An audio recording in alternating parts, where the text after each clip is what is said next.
Desistir da sobriedade, isso pode acontecer? É essa conversa que nós vamos ter agora.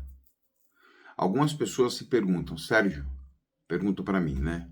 Sérgio, eu posso chegar um momento, em algum momento da minha sobriedade, da minha recuperação, que eu pense em desistir desse processo chamado sobriedade? Essa resposta é uma resposta que nós não conseguimos fornecer em 5, 10, 20 minutos, nem talvez nem uma hora de vídeo. O problema está na compreensão do que é a sobriedade. Muitas pessoas têm concepções equivocadas de sobriedade. Tem muitas pessoas que acreditam que você não está usando droga já é um ato de sobriedade. E não é, né? Quando a gente para de usar drogas, muitas vezes a gente para por um ato de conveniência. A gente para de usar drogas por uma percepção. Então nós percebemos que aquilo está nos fazendo perder muitas coisas, que eu posso acabar morrendo, e eu não quero morrer, né? Quero viver. E que parar de usar droga não é a melhor opção, mas é a única. É a opção mais atraente. Então, por ter ainda um pouco de cognição, o indivíduo escolhe parar com a droga, não porque ele pegou nojo de droga, ou porque ele escolheu a sobriedade, não. Porque ele quer parar de sofrer. Então, quando a gente entende essa questão da sobriedade, primeiro, você começa um processo de mudança de vida parando de usar. Então, você para de usar para você começar a adotar outros comportamentos, outras atitudes, outras posturas importantes, outros posicionamentos diante da vida que fazem parte de um processo chamado sobriedade. Pensamentos positivos, memórias positivas, amizades boas, a criação de estruturas de recuperação, a estrutura epistemológica, a estrutura social, a estrutura emocional, a estrutura comportamental, a estrutura espiritual, a estrutura financeira, a estrutura profissional, a sua vida, os seus momentos de lazer que vão fazer parte do seu processo de recuperação. Então você cria as estruturas e essas estruturas elas começam a se robustecer. Então você vai realmente se tornando uma pessoa funcional, os problemas começam a vir até você, você se torna uma pessoa com uma alta capacidade de resolução de problemas. Então aquelas pessoas que te taxavam na sua época de uso como incompetente, inútil, essas pessoas agora já veem você como um esteio, como um apoio, como um cara especial que tem uma alta capacidade de resolução de problemas, de conflitos. Você se torna um profissional, você volta para a sua profissão, só que você é um grande profissional, aquilo só ficou oculto por causa da droga, dentro do período que você ficou usando. Agora que você está limpo, as pessoas que trabalham com você sempre buscam os seus conselhos, as suas orientações como profissional. E isso começa a te sobrecarregar. Então, dentro do processo de sobriedade, chega um momento que esse momento ele acontece, que é um momento que nós chamamos de exaustão.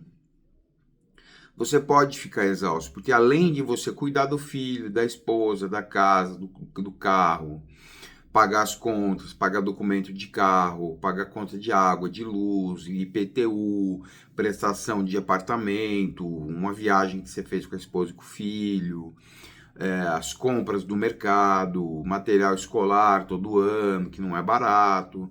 Todas essas preocupações são suas agora. E além de todas essas preocupações, você tem a sua preocupação com a sua sobriedade. E é por esse motivo que eu sempre falo e sempre vou defender essa questão de que existe um outro fator que o dependente tem muita dificuldade de compreender, que ele não encontrará mais prazer, não encontrará mais o prazer que o crack, que a cocaína, que o álcool dava para ele em nenhuma outra atividade.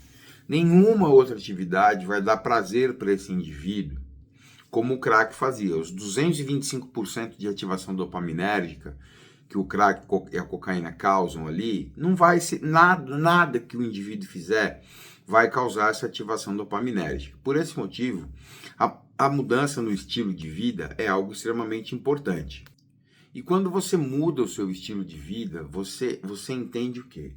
Você entende que você tem responsabilidades agora, você tem compromissos, que quando você realiza esses compromissos, essa responsabilidade, essa maturidade, essa capacidade de interagir, de resolver problemas, isso vai te gerando satisfação. A capacidade de trabalhar, acordar cedo, organizar a sua vida, a vida das pessoas que estão ao teu redor e que dependem de você, isso te gera satisfação.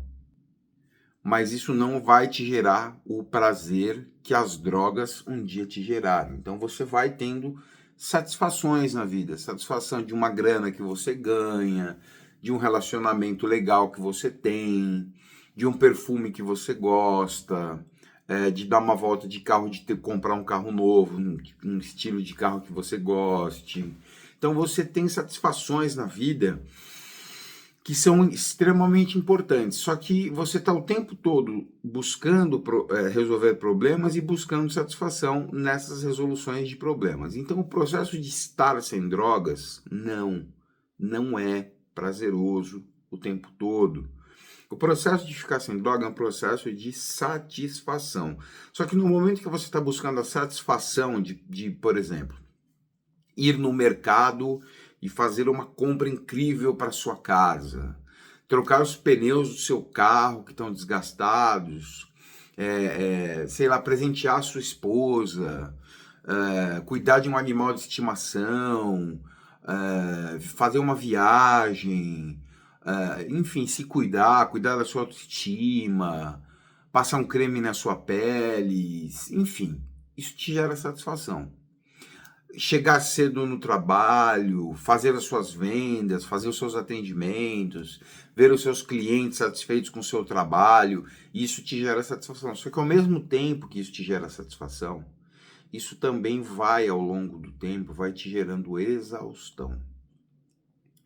E acontece algo também que muitas vezes a gente não ouve as pessoas falando, é que chega um momento em que você pensa que não está valendo a pena ficar sem droga, porque parece que a sua vida não está melhorando nada.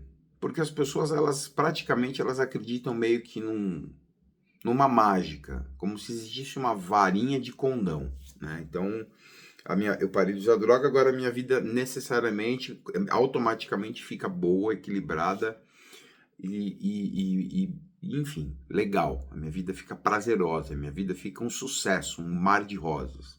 Isso não é verdade. Então o indivíduo ele cria essa falsa expectativa quando na verdade isso nunca vai acontecer.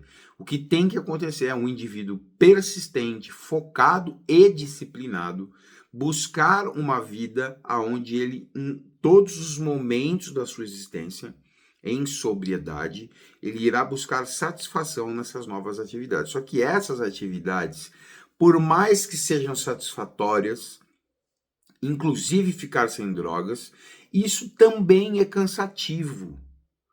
Isso também é cansativo. As pessoas precisam lidar com realidades que são faladas, entender essas realidades sem armar cavalo de batalha, cara, né? Infelizmente tem pessoas que fazem cavalo de batalha com umas circunstâncias que você fala, meu, não. A vida sem drogas, ela não fica prazerosa. A vida sem drogas, ela se torna algo que há muito tempo você não lida. O quê? A vida normal, a normalidade do existir, a normalidade do lidar com o sentimento de raiva, a normalidade em lidar com o sentimento de frustração, a normalidade em lidar com a dor do luto, uma perda, a normalidade de sentir tristeza, ansiedade porque você perdeu um emprego, uma insegurança com o futuro, um conflito dentro da relação, uma insegurança dentro do seu relacionamento, uma doença. Então são circunstâncias que vão acontecer dentro da sobriedade, porque assim, às vezes a gente desenvolve a ideia de que quando você para de usar substâncias, você se torna exclusiva, como se fosse um processo de mega sena, você é sortudo, agora deu tudo certo, você venceu as drogas e agora uma alegria atrás da outra. E não é isso, sobriedade não é isso. Sobriedade não é você ser feliz o tempo todo, sobriedade não é você se dar bem com todo mundo. Parar de usar droga não significa que você vai chegar em casa depois de 3, 6, 9 meses de internação, por exemplo, e todo mundo vai estar lá te esperando, batendo palma para você. Não, você vai sair da sua internação, você vai voltar para a sua vida, e lá na sua vida terão os escombros da sua adicção ativa. Terão pessoas que foram magoadas dentro da sua adicção ativa e que não foram tratadas como você foi dentro dos 6 meses de recuperação, de internação, mas essas pessoas permaneceram lá tristes, ressentidas, magoadas, ofendidas, e você volta, você vai ter que cuidar da sua sobriedade, você vai voltar para o ambiente que você adoeceu, e você vai voltar para o ambiente que você adoeceu, onde você deixou pessoas adoecidas. E você vai ter que lidar com esses fatores, que eu chamo isso de escombros na sobriedade, que eles vão estar na sua sobriedade. Eu sou um dependente químico em recuperação há 20 anos. Eu tenho escombros até hoje na minha sobriedade. Existem mágoas de pessoas que nem até hoje lembram, a gente convive, mas pessoas têm mágoas de coisas que eu fiz há 25 anos atrás.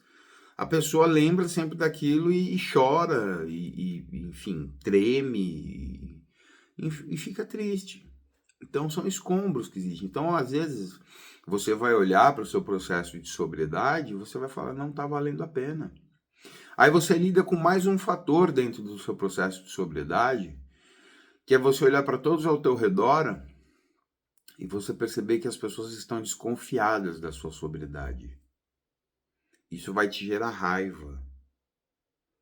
Isso vai te gerar frustração.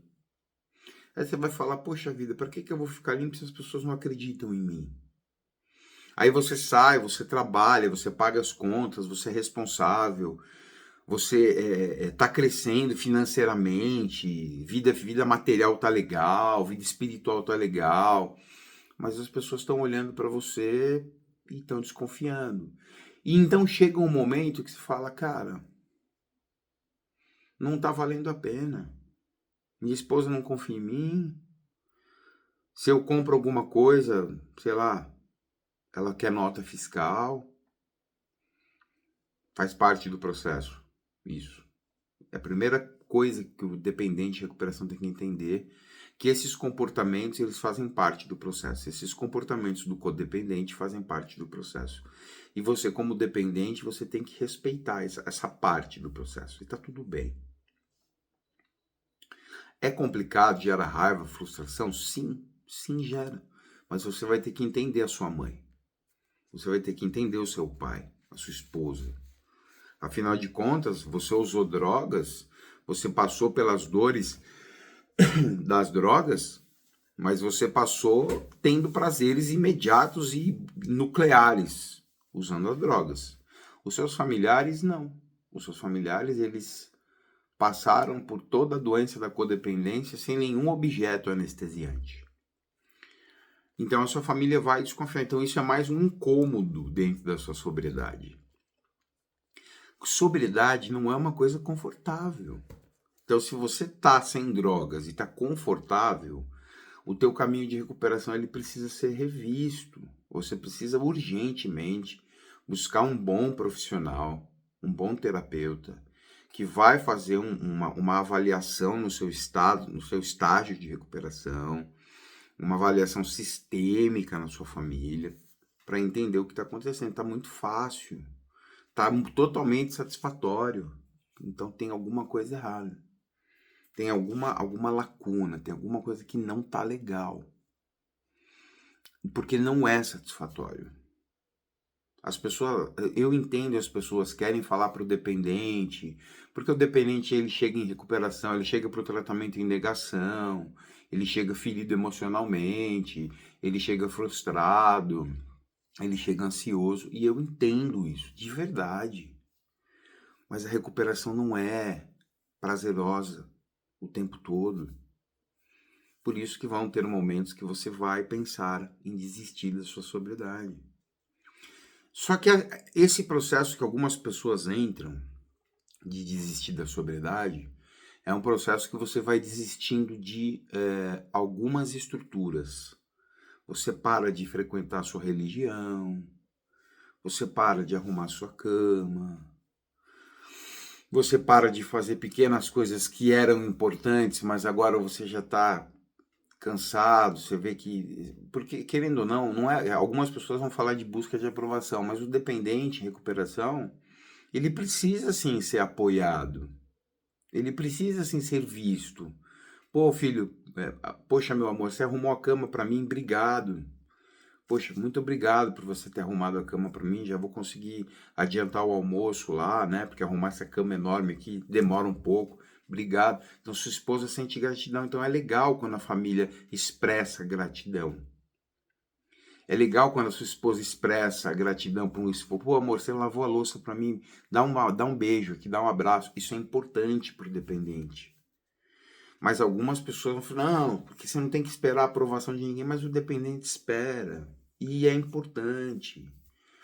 Pô, minha mãe ficou feliz porque eu lavei a louça para ela. Poxa, minha mãe ficou feliz que ela me ligou para eu levar ela no médico. Eu fui, levei ela no médico. E depois que ela fez os exames, a gente foi almoçar, que ela precisou ficar em jejum. A gente foi almoçar juntos, a gente bateu um papo, passamos a tarde juntos. Então, sabe, você olha e você fala assim, você fala, poxa, tá legal. Minha mãe confiou em ligar para mim, para eu levar ela, porque ela queria que eu acompanhasse, porque ela estava com medo de fazer os exames dela. Então ela se sente segura comigo. Então isso é bom para o dependente. Isso é uma atitude que a família tem que ter com o dependente. Isso é extremamente importante. Então, vão existir momentos que você vai, muitas vezes, você vai ter que lidar com momentos da sua recuperação extremamente trabalhosos. Vão ter dias na sua recuperação que você não vai ter tempo nem para ir no banheiro. E isso não é prazeroso. Isso vai te gerar satisfação muitas vezes lá no final do dia. 9h30 da noite, a hora que você jantou, tomou um banho, pôs teu pijama, deitou na tua cama com a tua esposa, ligou a televisão, ligou aquela meia luz do abajur ali, a tua mulher veio e te deu um abraço, aí você sente a satisfação, poxa, o dia foi pesado, cansativo, estressante, mas que bom que eu tô aqui com você agora, o seu filho lá no quarto, não, o teu filhotão lá no quarto dormindo, aí você vai lá ver ele, o abajurzinho dele lá, o bercinho dele lá bonitinho, aquele cheirinho do quartinho do bebê, gostosinho. Mas o dia foi tortuoso e você teve enfrentamento para esse dia pesado que você vivenciou. Então, vão existir momentos que você vai falar, puxa vida, cara, que trabalhoso que é. Porque é. Você tem que ter competência para a sobriedade, você tem que ter foco, você tem que ter disciplina, você tem que ter humildade, você tem que ter determinação, você tem que ter perseverança no processo, porque sem isso você não vai conseguir se desenvolver. Dentro de um processo chamado sobriedade, que é diferente do processo de abstinência. Inclusive tem um amigo terapeuta que ele fez um vídeo muito legal no TikTok falando sobre essa questão também, né? Então, assim, abstinência não tem absolutamente nada a ver com síndrome de abstinência e nem com sobriedade. Estar abstinente é estar sem aquela substância, é estar sem aquele comportamento, é estar sem, enfim, aquele fator. Você está abstêmio daquilo ali. Aquilo ali você não está fazendo aquilo, você não está usando aquela substância, você não está, você está com a sua dependência imobilizada, o seu uso de substância está imobilizado, você imobilizou o seu uso de substância, né? e outras coisas precisam ser feitas, né? Precisa ser feito. Não adianta se conformar ou se contentar com o fato de simplesmente estar sem drogas, porque isso é um tiro no pé. Porque estar sem drogas não significa absolutamente nada se você não fizer mudanças no seu estilo de vida. Então você se contenta com isso, você vai ficando sobrecarregada por mais satisfações que você vai sentindo no seu dia. As satisfações, elas são fruto de responsabilidade, elas são frutos de maturidade, de você comprar brigas para você, de você resolver problemas. E vai chegar um momento que isso vai te estressar. E aí você muitas vezes, pode ser que tenha um momento que isso seja inconsciente, sim.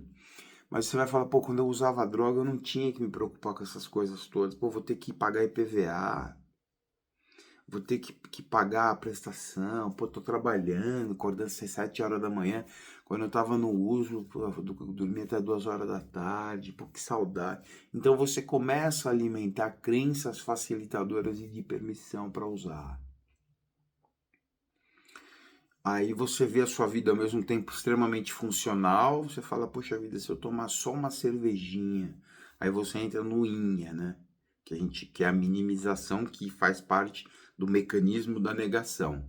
Você só uma cervejinha, só um cigarrinho, só um baseadinho, só um tirinho, só uma pedrinha, só uma vezinha, só hoje.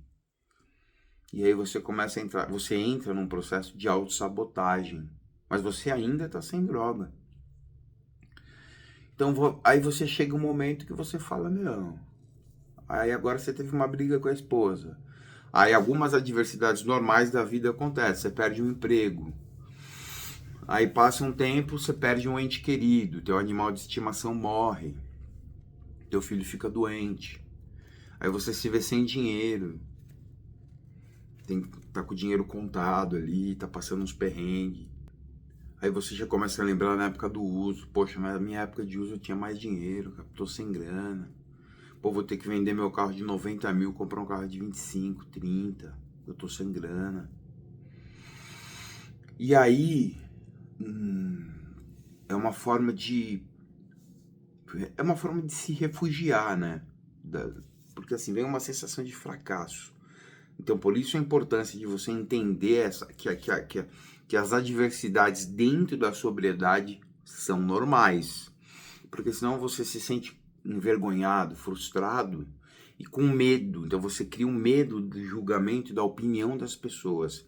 E aí o que o indivíduo faz? Vai lá e assume de novo um papel de incompetência, de imaturidade, de rebeldia, volta a frequentar lugares inadequados, para de cuidar da sua espiritualidade, para de frequentar uma igreja, para de ficar no meio da família, porque está com vergonha, está frustrado.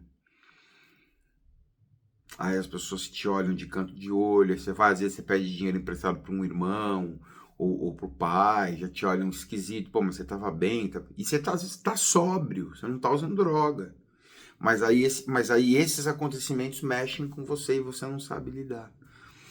Você não sabe entender que essas adversidades, elas fazem parte da vida. Não é do cara que está em recuperação ou do cara que está usando droga. Não, é parte da vida real.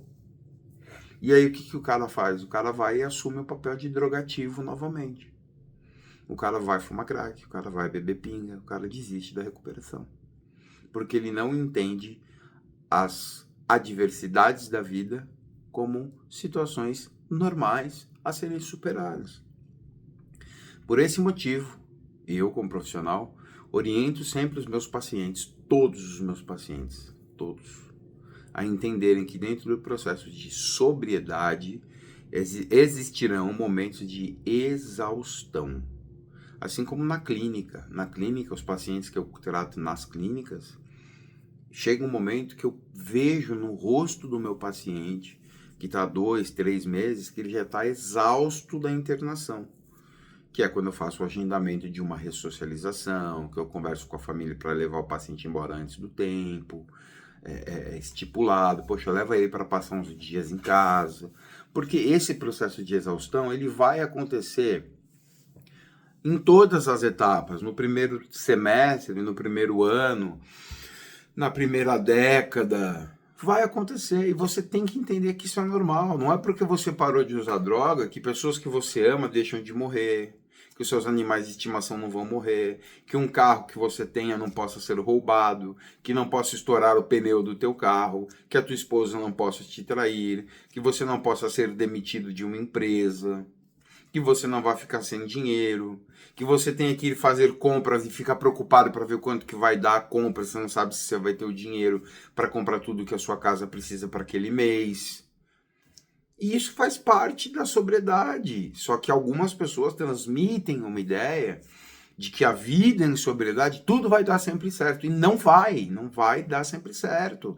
Você vai estar em sobriedade, você vai estar responsável, você vai estar espiritualizado, você vai estar cheio de fé, dedicado, empenhado, e vão ter coisas que vão dar errado. E tá tudo bem, você tem que olhar para aquilo, encarar, virar a página e compreender que esse processo faz parte, que essas frustrações fazem parte, e que você precisa crescer em cima dessas adversidades, você precisa crescer em cima desses dissabores que vêm na sobriedade.